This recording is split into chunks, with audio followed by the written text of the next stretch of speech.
So, what if I tell you that a team that used to dominate the cricketing world with its swagger, ferocity, and unwavering resolve now finds itself languishing in the shadows of its former glory? Such is the tragic tale of the downfall of the West Indies cricket, once hailed as the epitome of excellence and a symbol of Caribbean pride. From the glory days of the 1970s and 1980s, where they struck fear into the hearts of their opponents with legendary figures like Sir Vivian Richards, Clive Lloyd, Malcolm Marshall and Joel Garner, to the present-day struggles marked by internal discord, administrative turmoil and a talent exodus, their decline is a narrative of shattered dreams and dashed hopes. Cricket, in many places around the world, was introduced to the local population by the ruling British. So was the case with the British colonies of the West Indies Federation. The genesis of West Indian cricket traces back to the 1880s with the formation of the inaugural combined West Indian team embarking on a historic tour of Canada and the United States.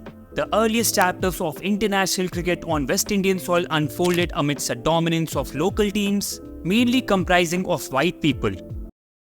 The MCC was eager to promote cricket throughout the British Empire, and on 31st May 1926, the West Indian Cricket Board, along with their New Zealand and Indian counterparts, was elected to the Imperial Cricket Conference.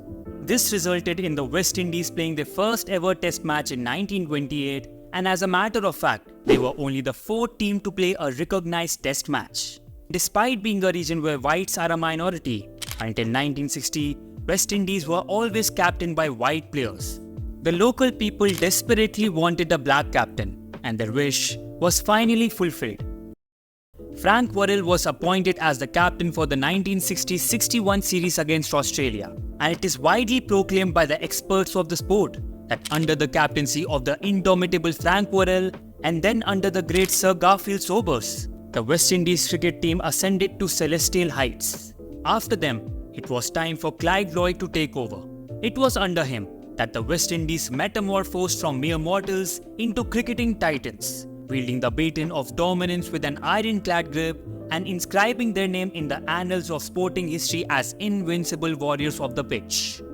By 1975, they were already one of the best, but the final nail in the coffin was when England's captain Tony Greig said, "We will make them grovel." This comment, especially as it came from a South African-born player, touched the raw nerve of the West Indians. And many say this was the point when the West Indies winning machine was born. Along with Sir Viv Richards, Gordon Greenidge, Andy Roberts and Malcolm Marshall, the West Indies team became the epitome of invincibility. Their swagger, power and unwavering unity transformed them into cricketing legends, revered as the epitome of Caribbean pride and excellence. West Indies won their second consecutive World Cup with not much difficulty. On the other hand, no one was able to defeat this winning machine in Test matches. The period between 1975 to 1995 was the golden era of the West Indies cricket. In 137 Test matches they played during this time, they were defeated in just 18 of those. What was the mindset? I believe that I'm the man. Then came the 1983 World Cup. Here, when the unthinkable happened, when the Windies lost the World Cup final against India, everybody thought that finally the dominance of the great team was coming to an end.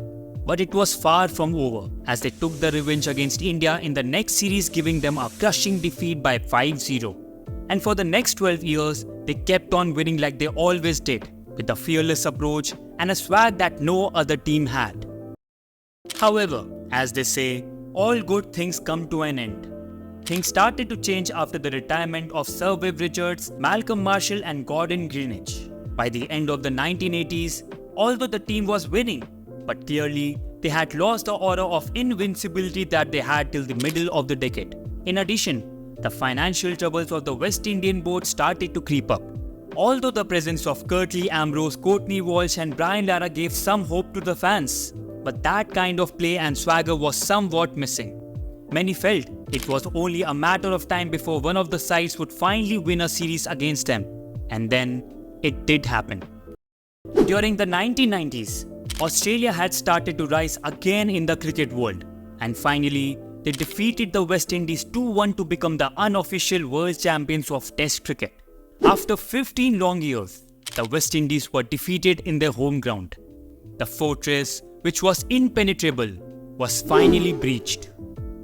In this series, Richardson, who was known for his brave and fearless playing style, for the first time in his career, came out with a helmet on. Everybody was shocked in the stadium, and he was actually booed by the crowd for doing so. And symbolically, this incident marked the beginning of the decline of West Indian cricket. Soon, great players like Curtly Ambrose and Courtney Walsh also left international cricket. After this, there were a few times when it seemed that the old brilliant West Indies are back, like when under the captaincy of Brian Lara, they won the 2004 ICC Champions Trophy. It seemed that Brian Lara would make this team a winning machine again, but actually, that was the point when things started to get ugly. The financial condition of the board continued to degrade, and shortly after the Champions Trophy victory, a major dispute broke out in 2005 between the West Indian Player Association and the Cricket Board regarding sponsorships and promotional rights. Digicel were the sponsors of the West Indian team, while most of the players had contracts with cable and wireless. Due to this dispute, Brian Lara and other players were even dropped from the next series against South Africa. In 2009, another dispute erupted when many senior players decided not to take part in the Champions Trophy over pay and contract issues. Due to this, West Indies B team had to go for the tournament, and the West Indies team clearly was struggling without their star players. Another pay-related dispute broke in 2014 during the tour to India, and actually, this series had to be called off in between due to this issue, which created a bad taste in everybody's mouth. This conflict not only undermined the team's performance on the field, but also tarnished its reputation and eroded the trust between stakeholders. But it doesn't end here. In 2015, players made themselves unavailable for tests due to the same reason. Things were so bad that it was literally impossible to make things normal again. All these years, these conflicts have created a sense of instability within the team and have hindered their ability to focus on the game. Even Darren Sammy said, "Gone are those days when you played for love. Love doesn't buy you groceries from supermarket." With the rise of T20 cricket, the West Indies developed and realized an advantage of possessing Richards-style batsmen who could devastate bowling attacks with power. And they were successful also by winning the 2012 and 2016 T20 World Cup.